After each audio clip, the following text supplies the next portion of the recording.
মা, আজ রাতে কি রান্না করব? তুমি এক কাজ করো বৌমা, লুচি আর একটু আলু ফুলকপির তরকারি করো তো। ফুলকপি? ওটা তো আমি ফেলে দিয়েছি। কেন? ফ্রিজে থেকে দেখে ফুলকপির এক সাইডটা শুকিয়ে গিয়েছিল, ওই জন্য তো ফেলে দিলাম। তো ফুলকপির এক পাশটা যদি শুকিয়ে গিয়ে থাকে আর এক পাশটা তো ঠিক ছিল, সেটাকে কেন ব্যবহার করলে না?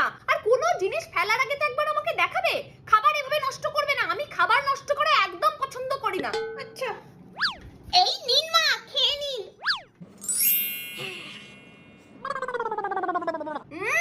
ভালো হয়েছে বৌমা। কিন্তু এত দেরি হলো কেন? আর বলবেন না, রান্নাঘরে গিয়ে দেখি তরকারিতে না ওই পাশের বাড়ির বিড়ালটা মুখ দিচ্ছে। আমি যেই তাড়া করেছি ধরপড় ধরপড় করে গিয়ে কড়াতেই পড়ে গেল। তরকারিটা ফেলে দিতে হলো। পাগল নাকি? আমি আর খাবার নষ্ট করি? আমি